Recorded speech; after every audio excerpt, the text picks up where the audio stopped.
Hello,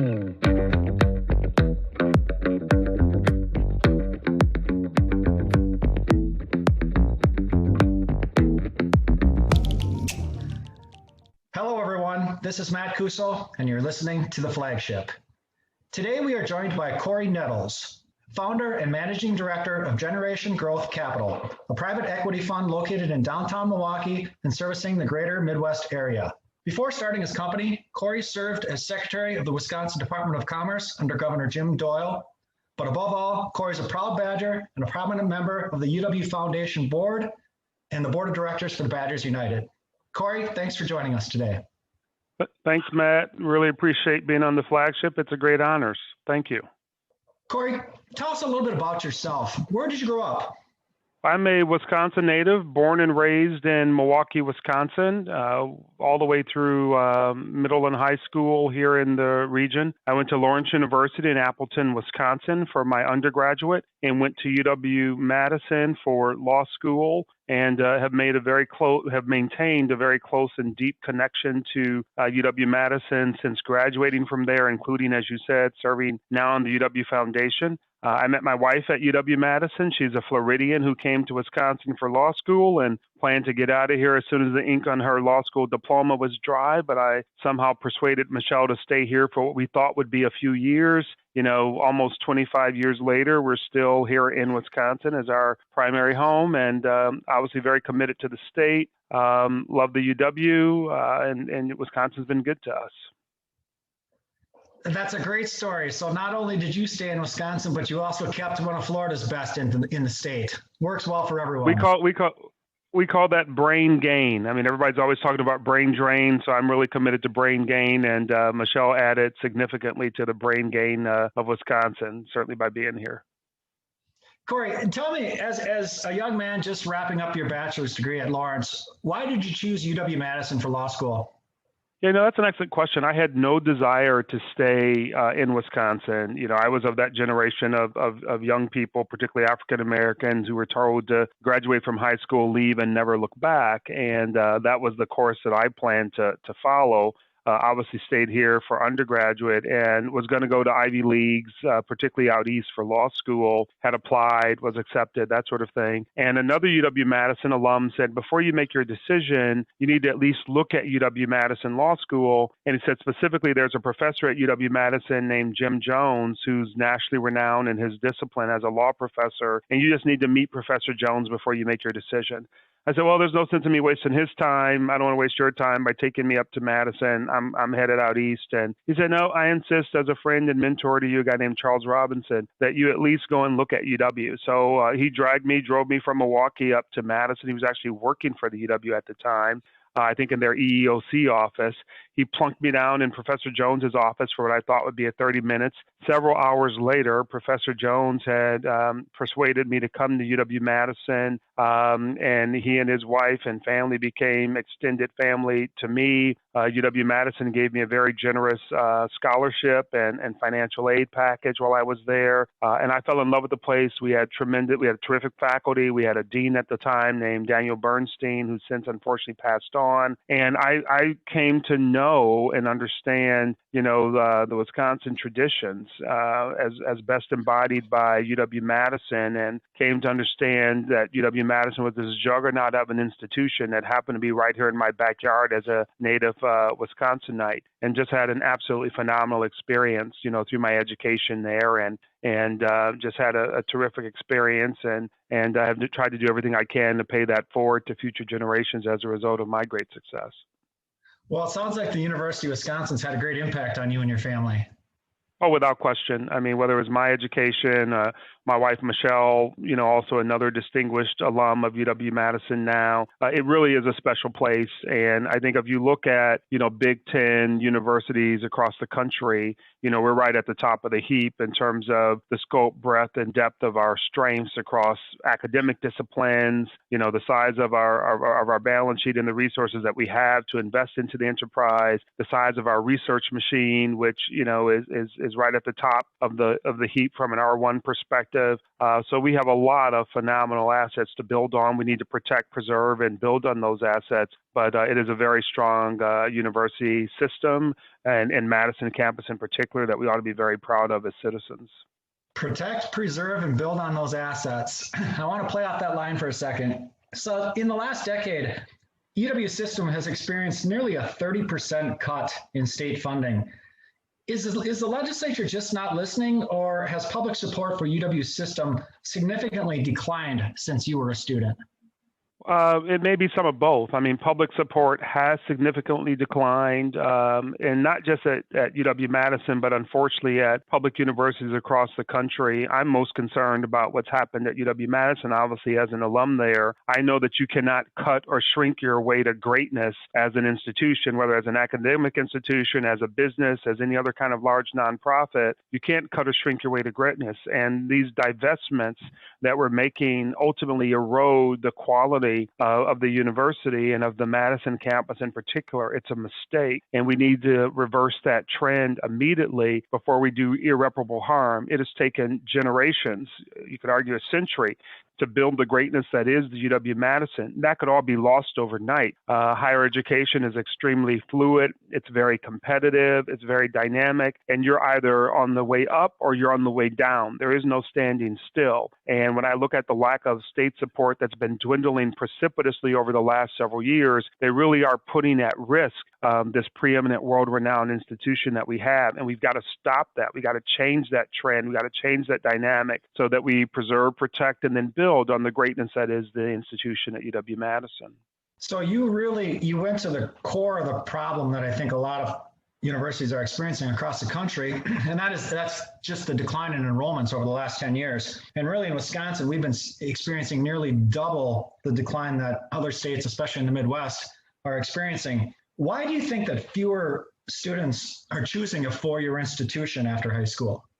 I think this is, part of a national trend in higher education where families are either struggling for affordability or they don't fully understand the return on investment that you get from a degree in a place like UW-Madison. And, a lot of folks have been enticed and romanced into a lot of these online private institutions where they're getting degrees. If they ever finish those degrees, the value of those degrees is very diminished, and there's certainly no ROI there. But people are struggling to distinguish and to differentiate between the value of a UW degree versus online private institution, from someplace else. So I think that's a challenge. I think affordability is a challenge. Education and healthcare as industries, as sectors have significantly outcreased inflation in terms of the growth in those costs. I think higher education has to figure out how to address that. I think the pandemic of the last year and the move to online and digital will disrupt their business models. So I think affordability is also an issue that's affecting a lot of our families. But I think if you look at the ROI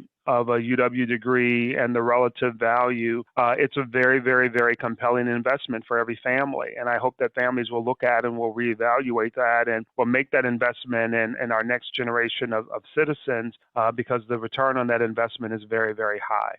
Now, certainly through things like state support and through philanthropy, we have to do things to make that education accessible and affordable to these families. And that's a very serious policy issue that we need to address. But we have to continue to maintain the preeminence of this institution and its value to our citizens and to the world. Let's focus back a second on affordability. Is UW system still an efficient model, or did COVID-19 and some of the other factors, are they forcing us to adapt? I think COVID-19 and other factors are going to accelerate the adaptation that all institutions of higher education need to make, and that includes UW-Madison. Because I believe so much in the university, I would bet on their ability to adapt to these challenges better than their peer institutions, but they're all going to have to adapt. I mean, the educational model is going to get disrupted like every other business model, and COVID accelerates that disruption when there's been this huge move to online. And people who thought that they couldn't do it had to figure out overnight how to do it. And that included UW that went to an online distance virtual environment, or maybe this year a hybrid environment. So I think the disruption is being accelerated as a result of COVID, but we were already on that trajectory. And I'm confident that UW will figure out how to do that effectively really in terms of the quality of the educational experience we continue to provide to our students and their families, but then also eventually that's got to trickle through the economic and the business model. And I'm confident that the leadership at UW will figure that out better than most of their peers. So it sounds like you're saying, Cory, that each university needs to find its own path forward. And for some of them, distance learning is going to play a greater role than others. How does a R1 research institution like UW-Madison differ from the comprehensive campuses?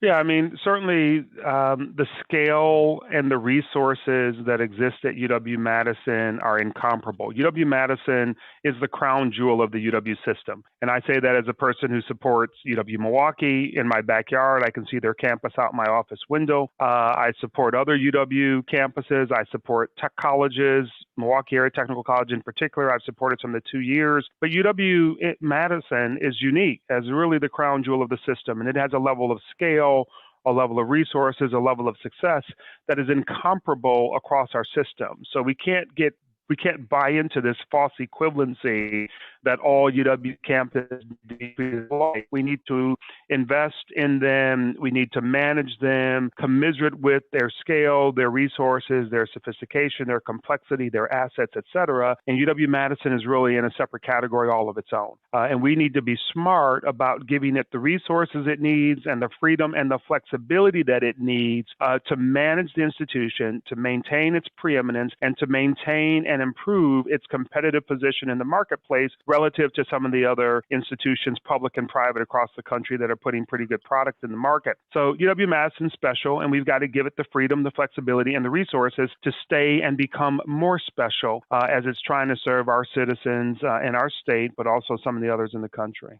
One of those financial resources that is so important to all the campuses is resident tuition.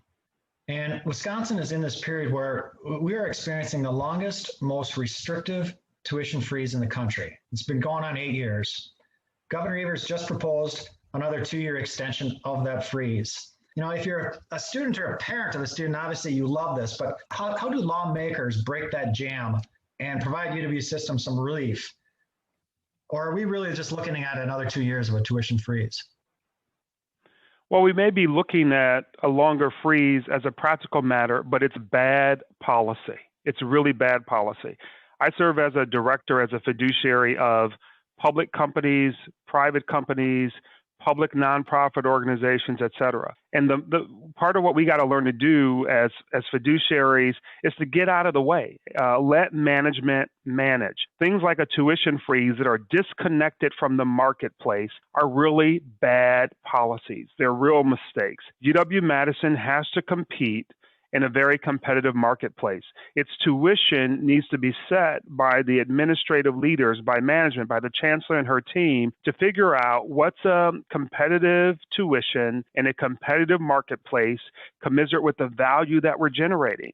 To have legislators or other policymakers handcuff the university administration, the chancellor and her team in this way is really bad policy. And it's a very, very bad way to manage any kind of business, for profit or nonprofit. It's a mistake. There is a marketplace out there. UW-Madison has to compete in that marketplace for our Wisconsin students and for other potential students in the country and in the world. Let the market decide. Let the free market decide. And, you know, we certainly need to continue to be concerned about access and affordability for Wisconsin families. The chancellor certainly values that. We've got the Bucky promise. That is a means of maintaining affordability for Wisconsin families. We have no shortage of philanthropists, myself among them, who are committed to maintaining affordability, particularly for Wisconsin families and economically disadvantaged people. So that's really the way to do this. To impose this as a policy prerogative is really, really, really a bad idea, and it's hurting the university short and long term. It's a real mistake, and I hope that we'll get that corrected as a state sooner than later, and then I hope that the citizens of Wisconsin will call the legislators and say, stop doing this. Let the university manage in a responsible way to meet the needs of our citizens while maintaining a competitive position in the marketplace. That's what we need to do, and to not have these top-down, outside-in policy restrictions. That's really a bad idea. Right now, the tuition freeze applies to all 13 of the four-year campuses in Wisconsin. Should they be treated the same when it comes to setting tuition rates? No, as I alluded to earlier, a kind of one-size-fits-all approach is almost always a bad idea. There's tremendous diversity across the UW system campuses. They have different needs, they have different value propositions, they have different competitive positions in the market. The supply and demand dynamics are very different. So I don't think we should be taking a one-size-fits-all approach. But certainly as it relates to Madison, the crown jewel in the UW system, we have to give it the greatest flexibility because it is the most sought after. There's the greatest demand at UW-Madison compared to any other school in our system. And we especially need to make sure that it has the freedom and the flexibility to respond to these market dynamics of supply and demand and to manage their business in a way that meets our requirements and our obligations to the citizens of our state and the tax-paying families that have supported it for a long time, but that allows us to maintain the preeminence of that institution today and into the future. So, we really need to grant management, the chancellor and her team, the freedom and the flexibility that they need to run this institution, to run their business, to maintain and build upon its preeminence. What do you say to low-income parents who are looking at the price of tuition and they don't support a tuition increase? Well, I'd say I understand that, but what they don't appreciate is we're going to have a race to the bottom. They're going to jeopardize the quality of the institution by undermining it, by starving it of resources that it needs to be preeminent. So you might end up with something that is, quote, more affordable, while at the same time eventually having something that is of much lesser quality. So I don't think the answer is to starve the institution of resources to maintain its quality. I think the answer is to address the questions or the issues, the legitimate issues of affordability. And the chancellor and her team have been doing that. The UW Foundation, on whose board I serve, is committed to doing that, making the university accessible and affordable, particularly to low-income families. It's what the Badger Promise is all about. That's all about affordability. That's all about accessibility. The capital campaigns that the universities put out over the last 20 years, every one of those capital campaigns that have raised billions of dollars, a hallmark of every one of those campaigns is need-based financial aid and scholarship and resources for those families. So we agree that that is a problem that has to be addressed. I just very much disagree that the solution is to handcuff the university with policy freezes that are indiscriminate, right? So here's the gross irony of a price freeze. It might benefit the low-income family, but what it really does is it subsidizes the high-income families who can afford to pay a higher price. So that's what we really need to get to, is to let management, the chancellor and her team, come up with a pricing strategy that those who can afford to pay more do, and those who can't get subsidized through scholarships and financial aid. That's really the approach. That's a more nuanced approach that we ought to take. But we can only get there if we allow the experts that we hire, the chancellor and her team, if we allow them the flexibility to come up with those kind of smart solutions. Well, and Cory, as a member of the foundation, you're one of those experts. So you mentioned the Bucky's Tuition Promise. Talk a little bit about that program at UW-Madison and the role that alumni like yourself are playing in keeping that program alive.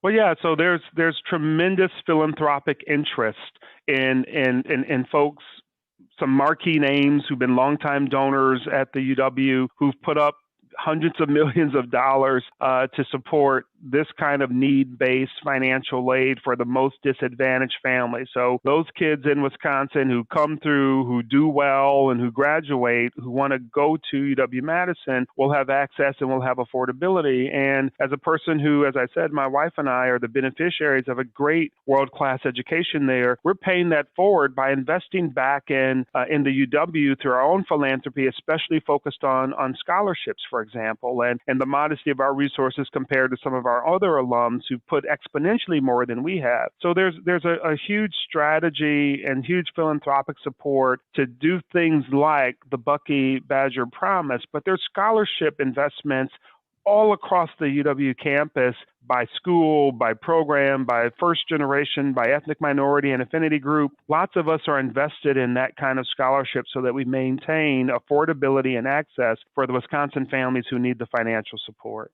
The Wisconsin Policy Forum recently released a report on UW system, and they concluded that UW system is one of the most heavily regulated entities like it in the entire country. So you're a finance guy. What tools do these R1 research institutions need to be successful? I mean, UW-Madison is a $3.6 billion operation. How can we help them manage their cash better? Well, I think this sort of circles back, Matt, to some of our prior conversations. From my perspective, not only do we need to invest in UW-Madison at an appropriate level, we also need to take the handcuffs off. And we need to give UW-Madison the freedom and the flexibility to fully manage its business, including the assets on its balance sheet. And whether it's things like bonding flexibility, how they manage construction projects, how they manage their working capital reserves and those assets, we've got to give the university more flexibility. And you never want to be in the place where you're on the worst of any kind of list. And if we're among the worst in terms of the restrictions on UW-Madison and UW-Milwaukee, in terms of the freedom and the flexibility to manage their assets, that's a real mistake. That is not the kind of distinction that we want. That's not the kind of notoriety that we want. So I would say we really need to get focused on giving the chancellors, particularly at Madison and Milwaukee, more freedom, more flexibility to manage their businesses and all of the tools in the tool chest that they have. And whether it's, the balance sheet capital, whether it's bonding, whether it's construction and how they manage construction projects on their campus, let's get out the way and these are not radical ideas that we're talking about. This is the way that the great majority of organizations get managed, with freedom, with flexibility, allowing the experts who are charged with the day-to-day management of that business to use all the tools in their tool chest to most efficiently manage the business. So let's let the chancellors figure out how to do that. We hire them and their teams, their CFOs and their COOs and others. Let's let these people manage and give them all the freedom and the flexibility that they need to do that while continuing to serve the citizens of Wisconsin. I think this problem's really been exacerbated under COVID-19. Let's talk about, for instance, the ability to borrow money on a short-term basis. So you look at COVID-19 and the impact that it had on UW's athletic department. By far the most financially successful and athletically competitive athletic departments in the country. But they took a hit this year, just like they all did. Yet these guys don't have the ability to go out and get a short-term loan to bridge the next couple of years. How important is that for entities like the athletic department and like Madison's other auxiliaries to bridge these?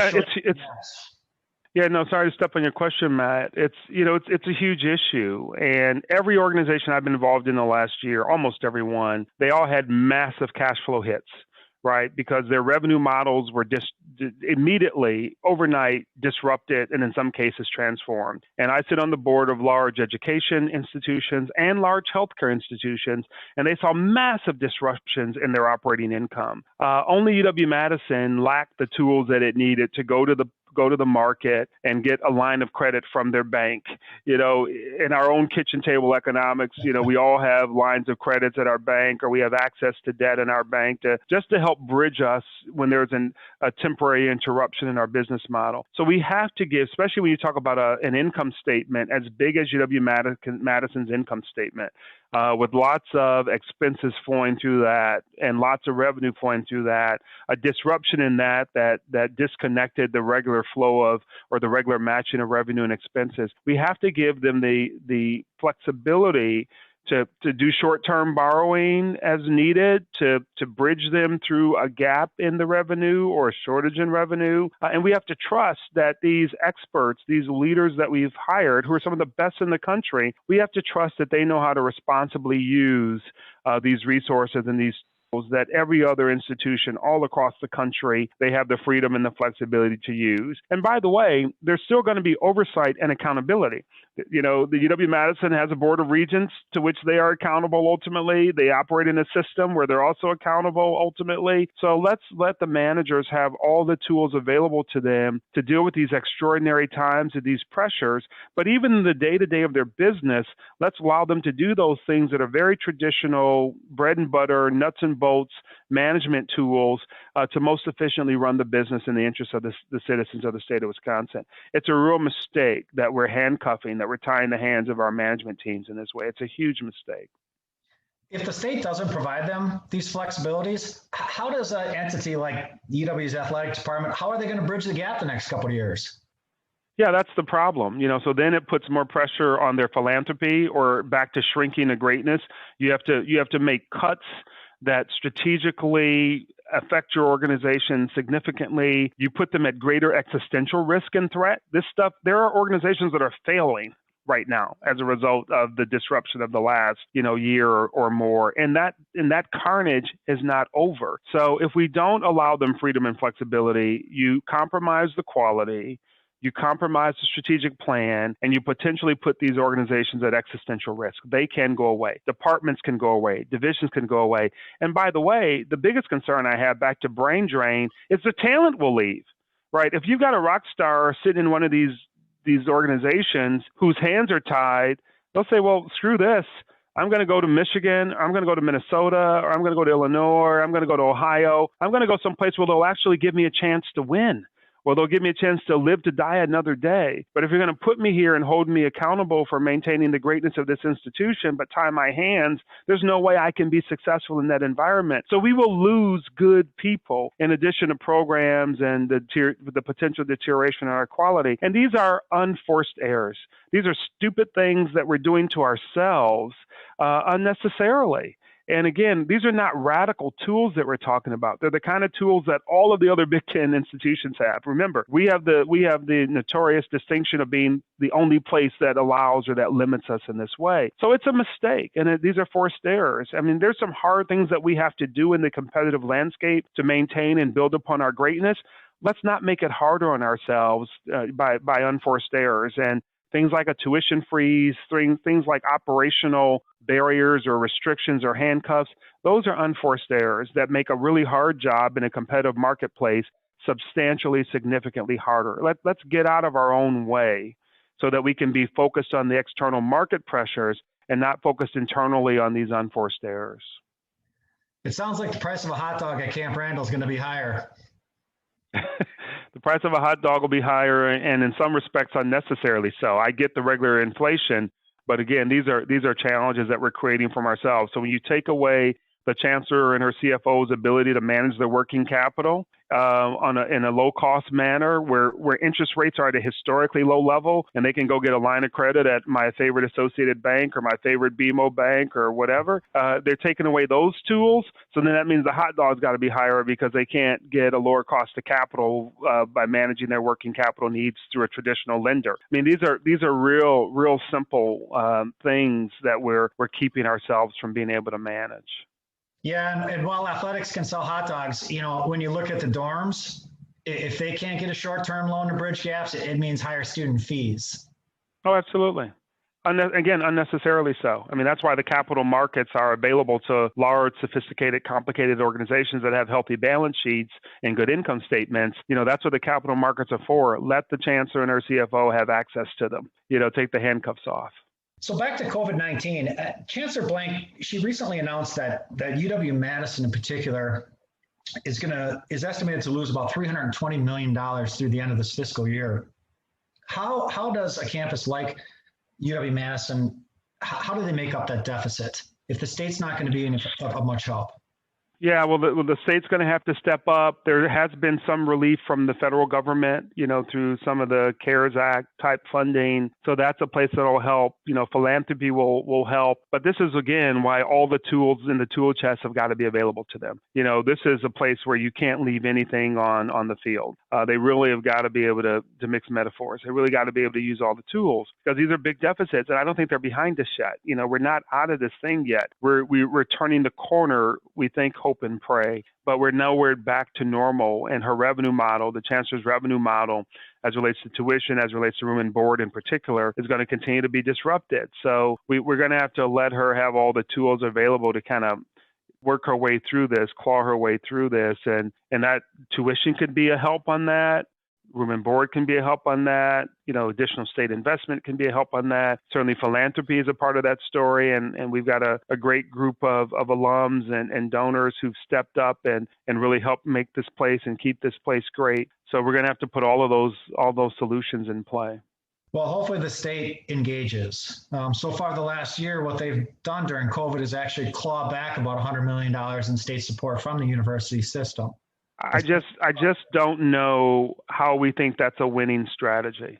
You cannot cut your way to greatness. I mean, that is a maxim, that I think is universally accepted. And the value to the state of having this R1 institution in Madison and all of the revenue that it throws off and the payroll that exists there, world-renowned educators and researchers who then invest in houses and buy groceries and buy cars. And, you get this whole flywheel effect, all the research that's being done there, a lot of which is being commercialized in our state and Greater Madison in particular. I don't know how anybody doesn't understand the return on investment into UW-Madison. The education of your citizenry by a first-class institution. The alums coming out of this place are making much higher wages than the median income in the state of Wisconsin. So that's a huge win. By any way you measure it, by any way you calculate it, having a great,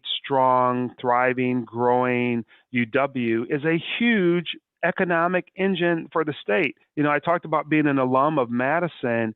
I didn't appreciate the awesome power of UW-Madison until I became Commerce Secretary. And I started working with Governor Doyle on his Grow Wisconsin agenda. And I just became aware that UW-Madison was an economic juggernaut of national renown. And whether you take the education, whether you take the research, whether you take the philanthropy, whether you take tech transfer and tech commercialization and the businesses that are spinning out, this thing is wildly successful, and we cut it and we divest from it to our foolish peril. And I hope that we'll figure that out. I mean, there's any number of states that would give their hen's teeth to have this asset sitting in their backyards. And there are other states who are hoping that we get weak and that we flounder so that they can be the beneficiaries of us stumbling. And you don't have to look far for that. Look to Minnesota, look to Iowa, look to Illinois, look to Indiana, look to Michigan. They'd all like us to stumble. That will be to their benefit. And again, these are unforced errors. We got to get smarter about what we're doing as policymakers in our legislature and across the state and as citizens, because we've got a good thing going here. Let's not screw it up, number one, and then let's do everything we can to drive distinction, differentiation, and further greatness. That's really what we got to get to. These research institutions, they are very competitive. I don't know if people realize that. Since you were Secretary of the Department of Commerce, UW-Madison has actually slipped in the national rankings. We used to be third in the country among public institutions. Now we've dropped to 8th. We're still hanging on in the top 10. But how does this decline hurt the state, and how do we stop it? Yeah, I mean, it's a huge loss. I mean, you lose research funding, from the feds, and you need that from the NIH or Department of Defense. I mean, hundreds of millions, billions of dollars in research funding should be flowing into and through our university, a lot of which will get reinvested in our state. So, I mean, whether it's your jobs, whether it's your income, whether it's your education, and we lag our peers in terms of average, post-high school, post-secondary education. So if we let the university slip, it's got a huge ripple effect across our economy, across our society, in just countless ways. So it's a mistake. So I'm glad we're still in the top 10, but shame on us for letting us slip from 3 to 8 or wherever we are in that list. We really ought to be saying, how do we claw our way back into the top 5? And then, move up from there. But this has got profound and negative implications for our entire state if we let UW-Madison continue on that slide. And it's not rocket science. You invest in an institution and you give it freedom and flexibility to use all the tools in the tool chest. Those are the two big levers. Continue to invest in more freedom and flexibility. And if we can figure out how to get those couple things right, we can maintain and improve our position. If we continue to make those unforced errors, we're going to unfortunately continue to see a slide, and that's going to affect all of the citizens of the state of Wisconsin. It just is. That's got profound ripple effects across our economy, across our society.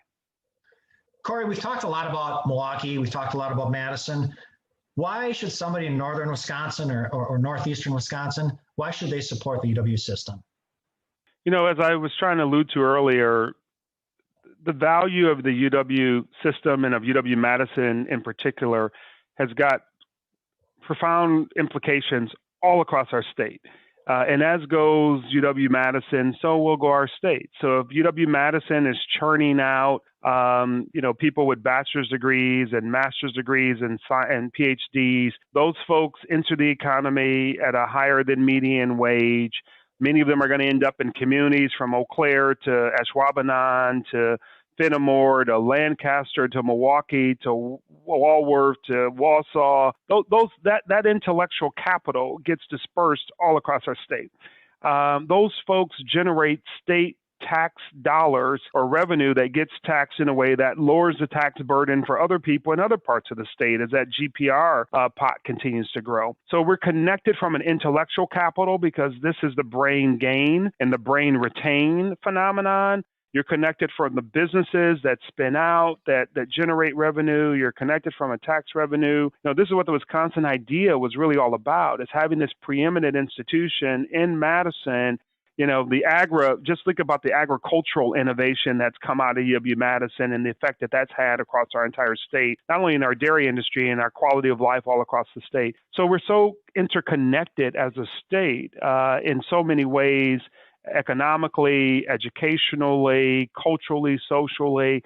So, we all benefit from a strong and healthy UW-Madison, and we ought to want it to be successful and thriving because it's going to have ripple effects across literally our entire state footprint, and we all benefit directly and indirectly from that. Well, Cory, you've been a gold mine of perspective. I want to thank you for joining us today. This is Matt Cuso, and you've been listening to The Flagship.